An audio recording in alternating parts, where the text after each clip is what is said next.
안녕하세요. 당첨왕입니다. 실제 당첨 내역이며 함께하신 분들 모두 축하드립니다.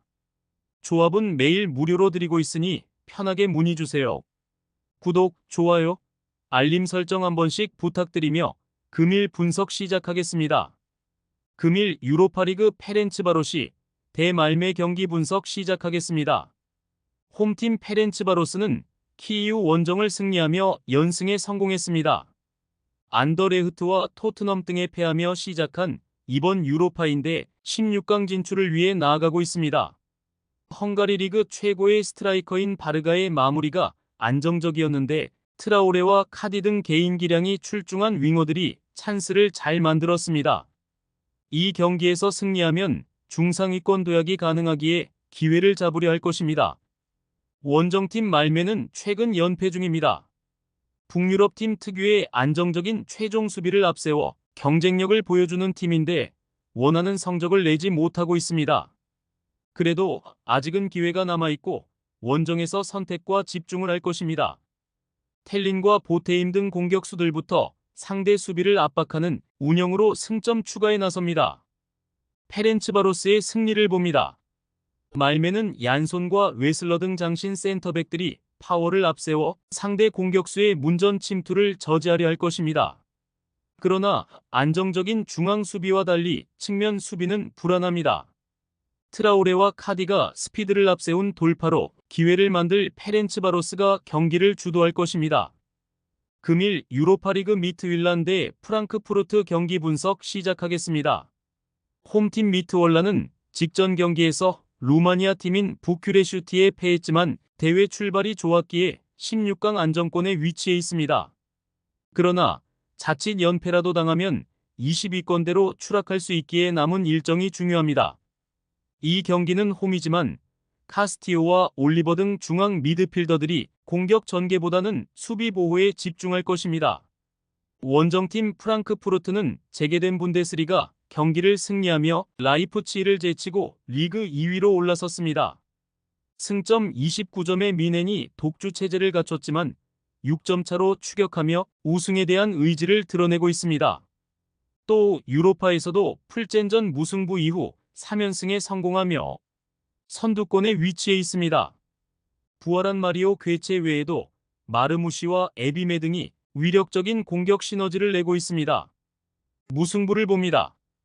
프랑크푸르트는 분데스리가와 유로파 등에서 연승을 이어가며 최고의 현재를 보내고 있습니다. 그러나 미트월란도 홈에서 충분히 버틸 힘이 있습니다. 쇠렌센과 음바부, 안데르손의 최종 수비가 경기 내내 진영을 지키며 상대의 공세를 저지할 것이고 카스티오의 수비 보호가 있을 홈팀이 승점 1점을 챙길 것입니다. 금일 유로파리그 니스 대 레인저스 경기 분석 시작하겠습니다. 홈팀 니스는 최소 16강으로 갈 수 있는 플레이오프행을 노렸는데 4라운드까지 무승에 그치고 있습니다. 홈에서는 난적 상대로 승점을 따냈지만 원정 연패가 아쉬웠습니다. 그래도 재개된 리그안 경기에서 스트라스부르 상대로 역전승을 따내며 분위기를 끌어올렸습니다.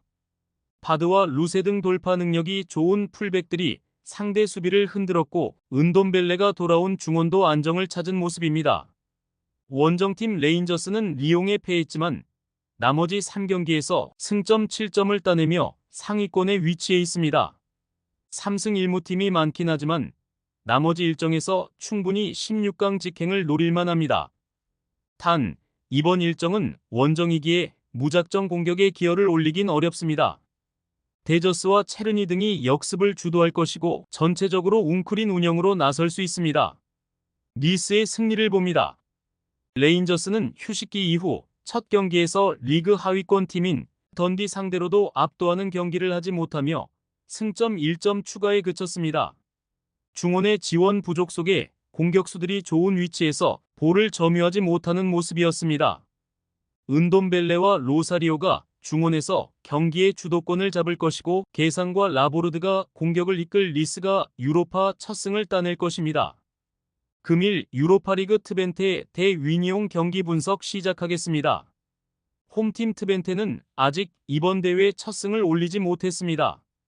그래도 라치오전을 제외하면 메뉴와 니스 원정에서 승점을 따내는 등 아직은 24강 플레이오프행에 도전할 만합니다.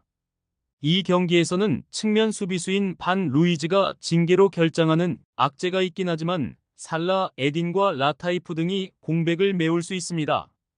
지난 주말 골을 터트린 스테인과 반 볼프스빈케를 비롯해 돌파가 좋은 라츠는 공격을 주도할 것입니다.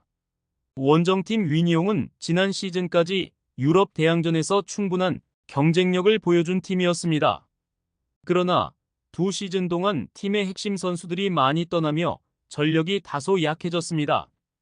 벨기에 리그에서도 15라운드까지 4승에 그치며 9위로 추락했고 유로파에서는 4경기에서 단 2골에 그치고 있습니다. 트벤테의 승리를 봅니다. 위니용은 메갈리스터와 버지스 등 쉽게 상대에게 무너지지 않을 수비진이 있습니다.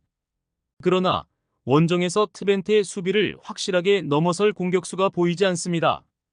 스테인과 라츠가 측면과 최전방을 오가며 기회를 만들 수 있고 람머스와 반 볼프스빈켈이 해결할 트벤테가 대회 첫 승을 따낼 것입니다. 금일 유로파리그 부큐레슈티 대 올림피아코스 경기 분석 시작하겠습니다. 홈팀 부큐레슈티는 미트월란을 잡고 상위권으로 올라왔습니다. 레인저스 원정에서 패하긴 했지만 파우크와 리가스 등을 제압한 게 결정적이었습니다. 승리한 3경기에서는 모두 클린시트를 기록했는데 포페스쿠와 크레투 등 루마니아 리그 최고의 수비진이 안정적인 수비력을 보여줬습니다. 이 경기는 강점이 있는 홈이기에 비를리헤아와 미쿨레스쿠 등이 보다 공격적으로 경기에 임할 것입니다. 원정팀 올림피아코스는 첫 경기였던 리옹 원정 패배 이후 나선 3경기에서 승점 7점을 따냈습니다. 그리스 리그의 최강팀으로 이번 대회에서도 좋은 성적을 노리고 있는데 조별 예선 중반까지 성적이 준수합니다. 엘카비와 마르틴스, 올리베이라 등이 마무리를 잘하며 이제 상위권 진입에 도전합니다. 무승부를 봅니다. 홈팀이 기대 이상의 성적을 내는 데다 홈에 이점이 있지만 올림피아코스의 수비가 쉽게 공간을 주지 않을 것입니다. 해제와 무자키티스 등 수비라인 보호에 능한 선수들이 경기 내내 상대의 중원 공세를 저지할 것이고 카르모가 수비라인을 지탱할 올림피아코스가 승점 1점을 따낼 것입니다. 많은 분들께서 픽은 어디에서 주냐고 물어보시는데요. 계속 말씀드리지만 영상 아래 고정 댓글 링크로 편하게 말 걸어주시면 됩니다. 토토는 늘 말씀드리지만 조합이 제일 중요합니다. 무료로 공유해드리니 같이 대박납시다. 절대 손해보시면서 토토하지 마세요.